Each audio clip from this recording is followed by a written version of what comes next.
Oke teman-teman, pada kesempatan ini, pertemuan ini saya akan memberikan catatan penting berkaitan dengan tema yang sudah didiskusikan dari kelompok 1 sampai kelompok 5. Ini soal peneguhan saja, nanti silakan setelah mendengarkan penjelasan ini, silakan Anda membuat pertanyaan sebagai respon.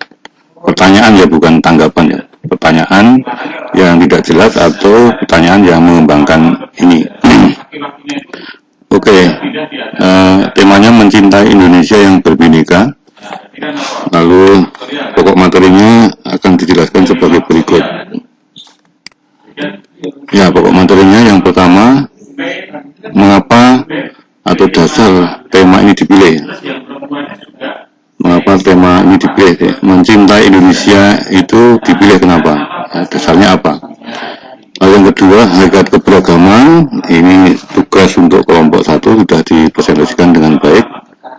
Lalu nanti kelompok 2 aja di sini juga, karena munculnya komunitas-komunitas itu karena ada keberagaman itu ya. Maka kelompok 1 dan kelompok 2 ada di hakikat keberagaman itu. Kemudian pemersatu keberagaman, ini dijelaskan kelompok 3.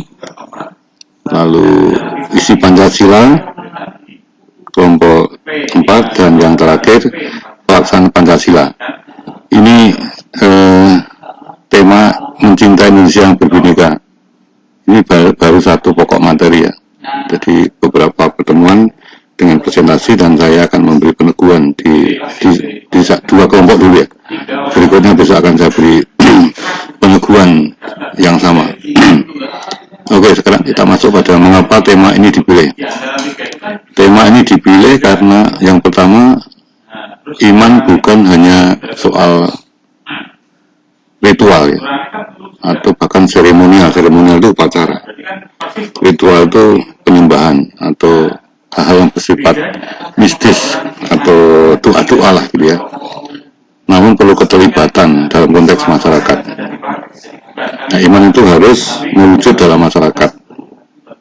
Nah, konteks kita adalah masyarakat Indonesia, maka Indonesia yang berbineka, Indonesia yang beragam itulah lalu dipilih. Ya, karena ciri dari iman itu iman yang dua hal. Yang pertama ritual dan etika ya. Jadi ada unsur perbuatan ya. Maka ada istilah iman tanpa perbuatan mati. Nah, itu perbuatannya harus dilakukan di konteks masyarakat lokal. Kalau yang besar ya Indonesia. Itu yang pertama. Yang kedua, belajar dari sikap Yesus yang sangat mencintai masyarakatnya. Yesus sebagai orang Yahudi, dia agama Yahudi dan dilatih kebiasaan-kebiasaan Yahudi, dan apa yang dibuat Yesus itu semuanya mengarah pada mencintai masyarakat Yahudi. Nah, kalau misalnya Anda lihat di Injil itu yang hal yang kecil ya, yang nampak pembiasaan oleh orang tuanya, misalnya Lukas 2 ya, ayat 1 sampai 52, coba nanti dicek. Di sana ada peristiwa bahwa Yesus diajak oleh Maria dan Yusuf, bapak ibunya, pergi ke bait Allah dan membawa satu pasang burung terukur untuk dipersembahkan ke bait Allah. Nah, cara ini adalah cara untuk membiasakan bagaimana dia sangat cinta terhadap adat yang sederhana itu, adat Yahudi, harus membawa itu. Nah, Injil tidak menceritakan berapa kali, tapi yang jelas kalau Yesus masa kecilnya seperti itu ya berkali-kali itu saja. Jadi Yesus juga terbiasa, terlatih untuk hal kecil macam itu. Lalu itu membentuk Yesus sehingga lalu dia sangat melihat masyarakatnya yang begitu menderita pada waktu itu, penjajahan dari berbagai macam ya, puncaknya dari penjajahan Roma ya. Lalu yang terjadi adalah ketertindasan dan penderitaan. Nah, lalu Yesus akhirnya menyerahkan diri demi cintanya kepada masyarakat. itu bahasa humanisme ya, bahasa manusiawi. Tapi bahasa teologis ya memang untuk menebus dosa. Tapi bahasa manusiawinya ya Yesus itu sungguh-sungguh berkorban untuk masyarakat Yahudi, masyarakat Palestina yang dicintainya. Lalu yang ketiga, sejarah keselamatan. Tuhan menyelamatkan bukan orang per orang, tetapi secara kolektif ya. Manusia diciptakan, diselamatkan dari berbagai macam suku dan latar belakangnya. Itu 3 hal yang mendasari tema ini dipilih. Jadi pertama konteks masyarakat Indonesia, lalu ini pelajaran agama, maka kita berbola pada Yesus yang sangat mencintai masyarakatnya. Lalu konteks sejarah keselamatan, bahwa keselamatan itu bukan individu, bukan kelompok per kelompok, tetapi bangsa yang beragam itu.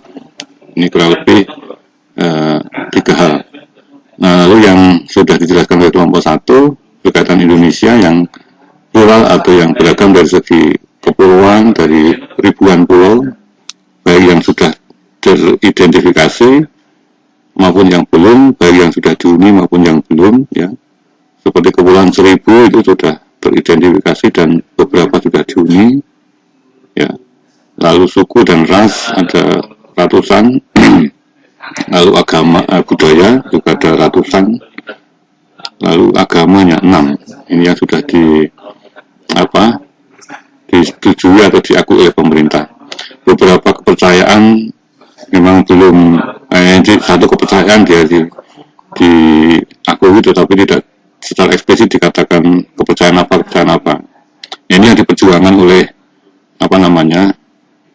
beberapa aliran kepercayaan yang minta supaya diakui. Ya, yang sangat mengejutkan ada peristiwa kemarin di Jawa Barat mengenai salah satu kepercayaan, yaitu makam salah satu tokoh Sunda Wiwitan yang disegel itu ya. Itu yang mencederai dari masyarakat yang punya aliran itu. Sementara diberitakan bahwa Masjid Istiqlal itu dibiayai dengan hampir setengah T ya. Itu saya kira hal yang ironis ketika satu kepercayaan yang sedikit pengen diakui, pengen diterima begitu, tidak bisa, yang lain justru difasilitasi dengan dana yang sangat fantastis gitu ya. Bisa kira yang perlu kita kritisi. Oke, lalu berkaitan dengan hakikat keberagaman yang sudah dijelaskan oleh kelompok 1, yang itu berkaitan dengan prosesnya. Ya, kita bicara proses bahwa beragam itu mulai dari sejak lahir ya. Sejak lahir kita butuh orang lain, kita tidak seperti binatang atau hewan yang lahir lalu langsung bisa cari makan atau pergi kemana-mana ya, bisa berjalan, bisa berlarian. Kalau manusia butuh waktu lama, bertahun-tahun, bahkan minimal ya bisa dikatakan mandiri ya kalau sudah sekolah, usia sekolah ya 7 tahun lah, itu butuh waktu lama. Tapi kalau sapi misalnya ya 1-2 hari sudah bisa, bahkan lahir langsung cari induknya lalu cari minum ya, atau cari rumput, bisa makan rumput. Ini binatang. Nah, maka karena butuh orang lain, inilah konteks sosial, kodrat manusia. Manusia hakikatnya homo homini socius, atau manusia butuh manusia lain untuk bisa berkembang.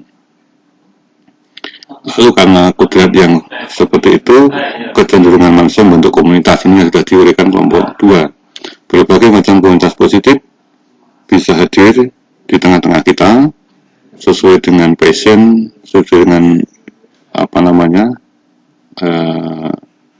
hobi, selera dan sebagainya. Lalu akhirnya membentuk sebuah komunitas yang lalu melahirkan perubahan-perubahan sosial. Ini saya kira yang positif. Kemarin di inventaris, di data, di Duplicado aja ada banyak sekali komunitas komunitas ya, tentang kesehatan, komunitas dokter, relawan CB, kemudian apa namanya yang berkaitan dengan masalah peduli kepada sesama. Ya, semua yang dibuat oleh kelompok 2 dari berbagai kelas saya kira positif ya, dan saya kira benar ya. Itu contoh-contoh komunitas. Lalu Indonesia disatukan atau dibentuk bukan dari kesatuan, tetapi dari keberagaman itu menjadi sebuah komunitas besar. Kalau yang komunitas-komunitas kan rata-rata satu ada titik temunya ya, ada titik temunya yaitu satu tujuan, satu ide, satu gagasan. Kalau Indonesia ya, walaupun beragam itu disatukan nanti dalam bentuk kesatuannya apa ya, ini zaman dulu sebelum kemerdekaan ya, disatukan dari tekad untuk melawan kolonialisme atau penjajahan. Ini awal mula bagaimana Indonesia itu bisa bersatu. Ya, dimulai dari Budi Utomo, kemudian dikuatkan di Sumpah Pemuda, dan akhirnya puncak pada tahun 45 kemerdekaan.